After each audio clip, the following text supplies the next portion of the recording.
From grisly death scenes that were too extreme for their own good, to hilariously odd sequences that would have likely derailed an entire project. These deleted scenes have to be seen to be believed. I'm Gareth from WhatCulture.com, and here are deleted movie scenes you won't believe actually happened. Empress Palpatine takes the throne. Star Wars Episode 9: The Rise of Skywalker. Coming into J.J. Abrams' 2019 send-off to the Skywalker saga, one of the major rumors doing the rounds revolved around Daisy Ridley's Rey finally giving in to the dark side. However, by the time The Rise of Skywalker burst onto the scene, it was revealed that Rey was simply coming face-to-face with her darkest fear in the future, a version of herself consumed by the dark side, equipped with a rather cool double-bladed lightsaber. Yet some behind-the-scenes footage of the Rise of Skywalker shoot actually later revealed some previously unseen scenarios involving this dark Rey persona. In perhaps the most striking image released by Disney and Lucasfilm, Abrams is seen communicating with Ridley in full Empress Palpatine getup, whilst the actor is perched on the Sith throne that we see towards the latter stages of the grand finale. Could this mean there was an alternative ending which depicted Dark Rey replacing her grandfather as a Sith Lord? Though that would have been shocking, it's more likely this scene was shot to visually complement the moment in Rise of Skywalker, where Rey explains experiencing a vision of herself on the throne of the Sith, an NC-17 death scene. The Dark Knight Rises.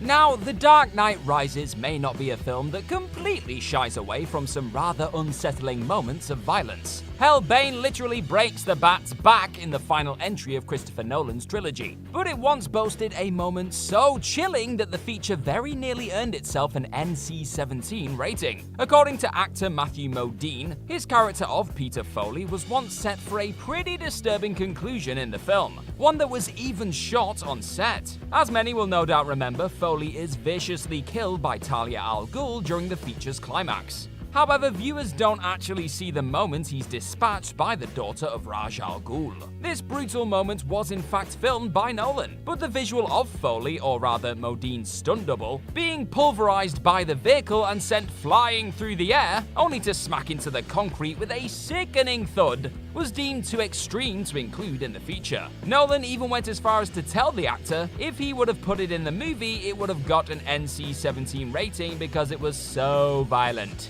Borat takes part in a porno. Borat.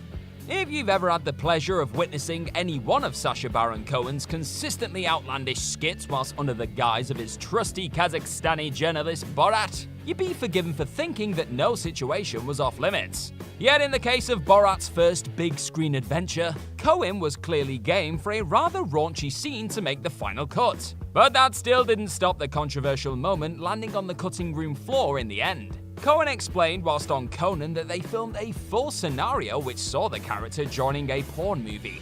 This entirely real situation soon escalated when the actor kept derailing the shoot by respectfully allowing the two porn stars to continue without him, despite being directed to join in.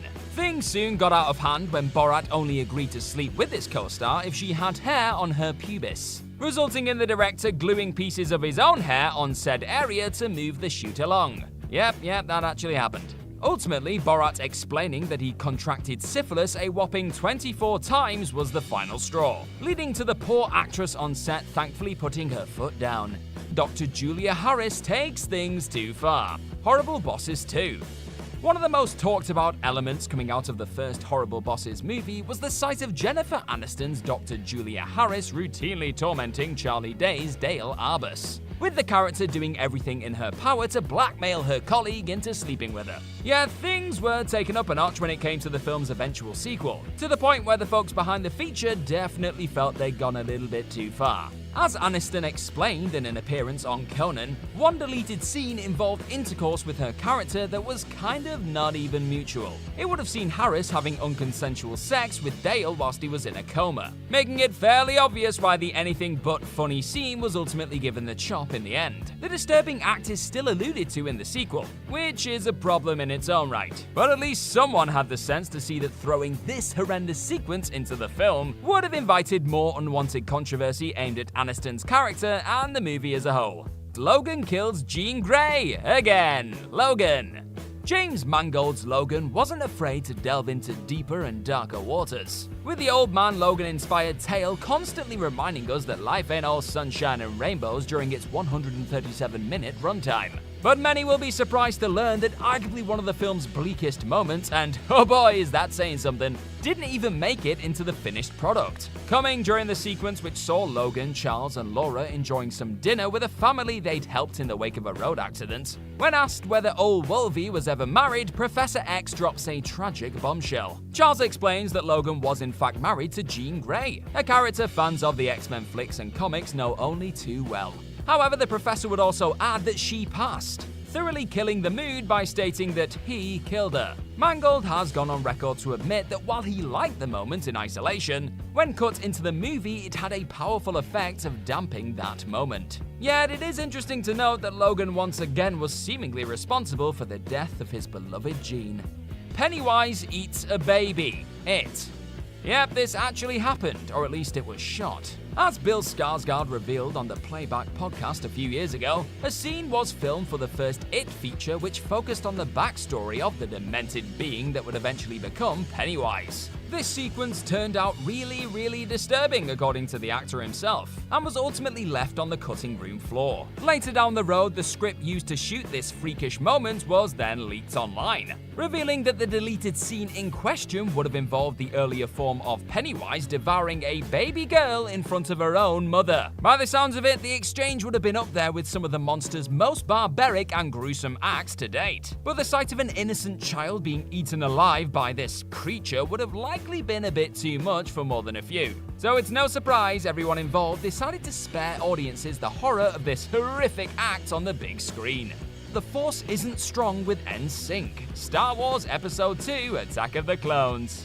Brace yourselves, but a long time ago in a galaxy not far away enough, a certain boy band filmed a cameo appearance in George Lucas's second prequel entry. For those wondering why the likes of J.C. Chasers, Chris Kirkpatrick, and Joey Fatone of NSYNC fame were ultimately absent from Attack of the Clones in the end though, it's rumored that the apparent fan backlash which met this decision during the shoot was to blame. The lads reportedly all took part in the filming of the movie's epic Geonosis battle scene, donning Jedi robes for the mighty skirmish. But their appearances, which were said to have been near undetectable in the first place, were thrown out by the time the lackluster prequel hit the big screen. They may have been set to wield lightsabers and use the Force at one point, but before long it was bye for these pop sensations.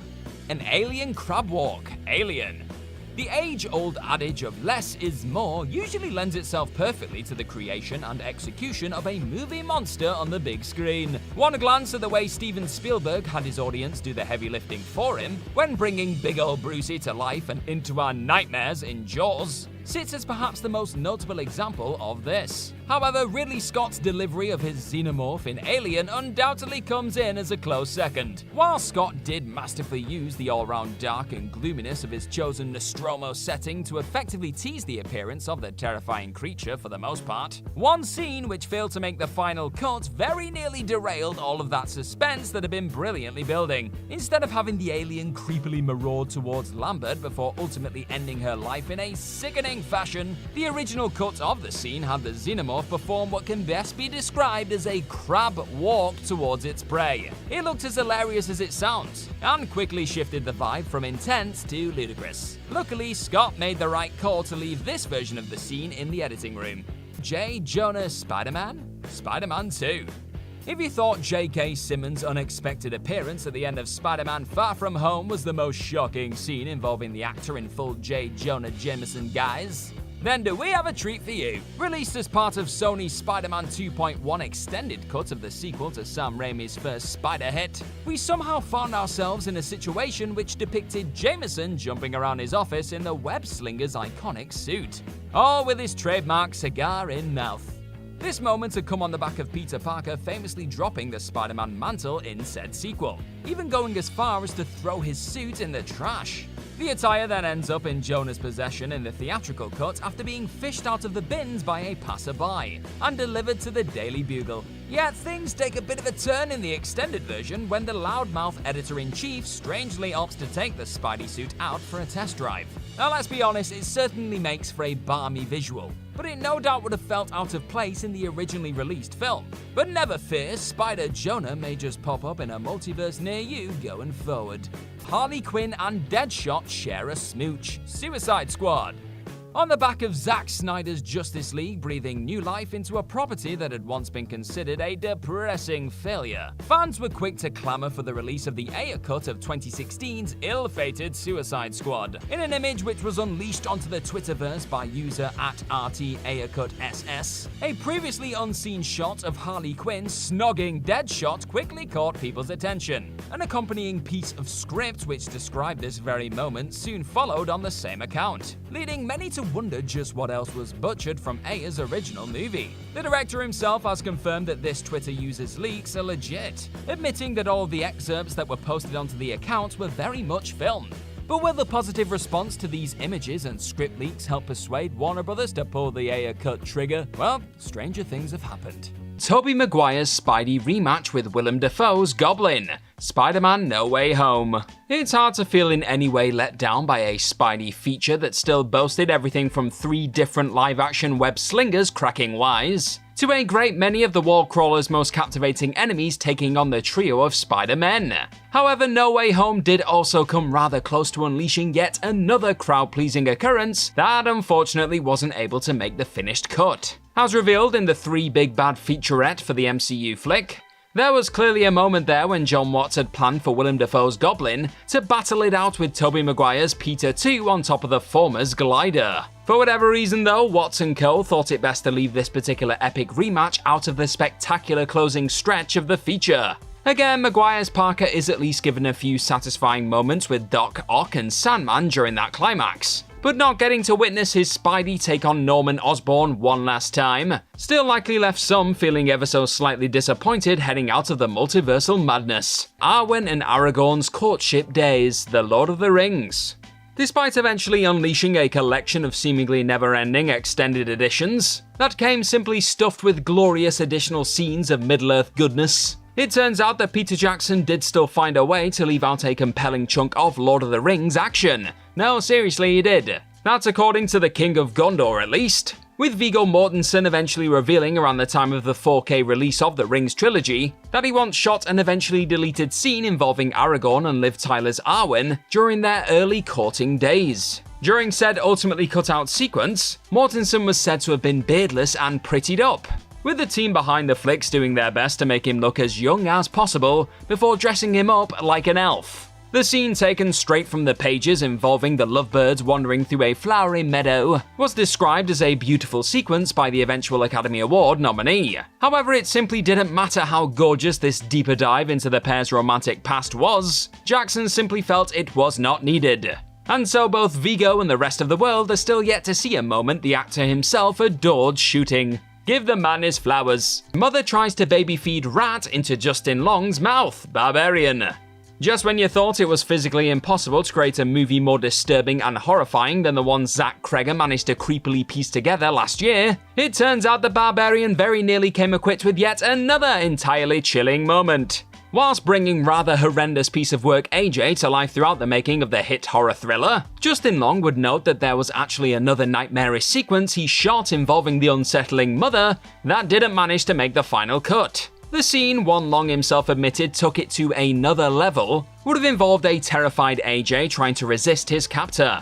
And this fighting against Mother would then lead to her biting the head off a nearby rat before chewing and attempting to baby bird it into her new baby's mouth. Said effect was achieved with warm, bloody prosciutto, leaving the actor understandably wincing at the thought of ever eating the meat again. Hilariously though, later that same evening, Long did precisely that when chowing down on a prosciutto-filled panini, claiming he simply could not help it. Hopefully he consumed it the traditional way this time around, yeah? Patrizia and Pina's sexual relationship, House of Gucci. If Lady Gaga and Salma Hayek had it their way, then Ridley Scott's recent House of Gucci crime drama would have possessed a sexual relationship that eventually didn't make it out of the editing room. Offering something of a glimpse into the director's process when discussing the moments that didn't quite wiggle their way into the finished article, the Patrizia actor would explain during an awards screening of the film that moments involving herself and Hayek's character of Pina developing a sexual relationship together were explored on set. Going further, Gaga would note how Scott happily allowed his stars to go there, with the pop star turned acting powerhouse remembering asking Hayek on the day, so after Mauricio dies, maybe it gets hot?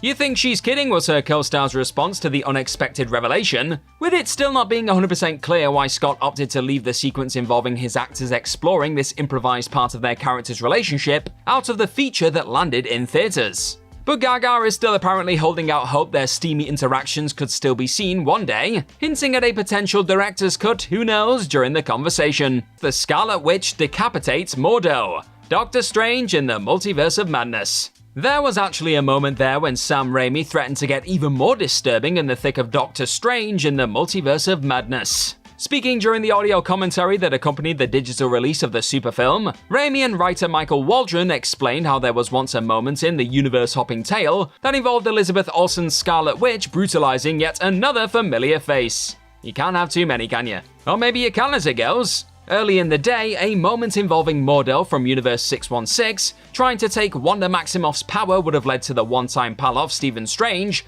being killed. And this early death would have ultimately then played into another unsettling scene, which would have seen the Scarlet Witch delivering the severed head of Mordo to the Master of the Mystic Arts. Feeling it slowed down the feature too much in the end though, we had to lose it were Raimi's closing comments on the since-deleted moment of savagery. That would have shown Wanda cutting his head off right halfway through his ears, as Waldron put it. Yikes. The Mona Lisa was actually fine. Glass Onion, a Knives Out mystery. Ending with one hell of a jaw-dropping turn of events, Rian Johnson's recent Knives Out follow-up Glass Onion saw none other than the Mona Bloody Lisa being dramatically burned to a crisp. The incinerating of such an iconic piece of art in the thick of Miles' life and mansion being wonderfully destroyed by Helen definitely helps close out Benoit Blanc's second cinematic investigation with an almighty bang. However, there was actually an end credit scene that very nearly softened this almighty blow, according to Johnson himself. This coda would have seen Blanc getting on the blower to a French-speaking figure, with his "ah oui oui merci" paving the way for a shot of the real Mona Lisa being safely stored in an office within the Louvre. Not wanting to pull a punch though, the director eventually decided to scrap this late reveal, claiming "I like that the real painting gets destroyed in the movie." Though it is worth adding that no real Mona Lisas were harmed in the creation of this movie. Instead, the one used in the flick was created by a very talented local Belgrade artist, with the crew being forced to document themselves destroying it once they'd finished filming, in order to ensure it didn't end up on the counterfeit market. Lena Headey, Jeff Goldblum, and Peter Dinklage's not good enough cameos. Thor: Love and Thunder. While hilarious Screaming Goat and the God of Thunder's ass cheek still managed to make Love and Thunder one of the most outlandish MCU outings to date, there was actually a ton of other moments left out of Taika Waititi's second Thor that would have likely made the project even more unforgettable. Away from Christian Bale admitting that himself and Waititi took his Gore the God Butcher into some pretty rated R territory at certain points during the shoot, in an attempt to push things as far as they could.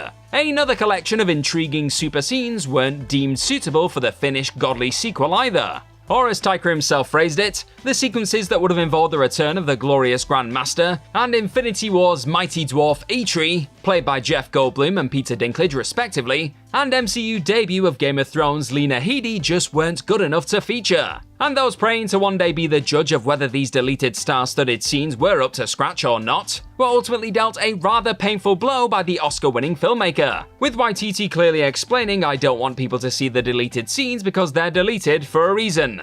Bale may have also noted how his erased moments with Dinklage and Goldblum contain beautiful, brilliant stuff in his opinion, but Taika clearly wasn't a fan of what he had in the can. Paul Rudd's blind date, Bridesmaids. Preparing to deliver one hell of an unexpected cameo showing from one of Hollywood's most loved comedy stars, Paul Feig's 2011 smash hit Bridesmaids very nearly came with additional Paul Rudd brilliance. The moment in question would have involved Rudd playing one of Annie's disastrous dates, with the eventual Ant-Man star playing against type as a hot-headed diva who loses his cool when his finger gets sliced mid-ice skating trip.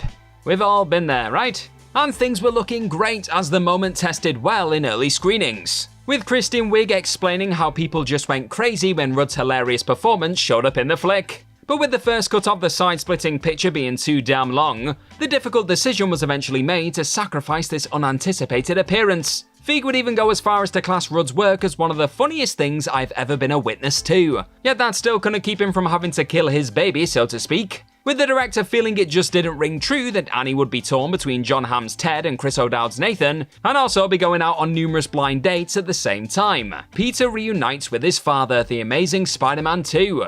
Returning to the Spider-Verse now, and to a moment that likely would have sat as one of the most unexpected twists in Spidey history, had it actually become a theatrical cut reality during Andrew Garfield's time in the iconic suit. Coming after the sequence involving his Peter Parker being depicted regularly visiting his tragically killed girlfriend Gwen Stacy's grave, a deleted moment would have brought with it the staggering reveal that Parker's dead father actually wasn't gone at all. Despite last being seen falling to his doom in a plane crash alongside Peter's mother, Richard Parker makes a sensational comeback into his son's life, leading to one of the most powerful exchanges any Spider-Man film has ever seen, as this particular Spidey comes to terms with this life-changing event. And if that wasn't enough, on top of his mother being very much confirmed as gone, a reveal that now bonds the two Parker men in a rather heartbreaking way. The follow-up sequence would have also seen Richard deliver the legendary "with great power comes great responsibility" line too. After all the pain and heartache both fans and Peter had to go through in that 2014 sequel, it's still hard to understand why this late source of hope was ultimately deemed not fit for the finished article. Velma and Daphne share a kiss, Scooby-Doo.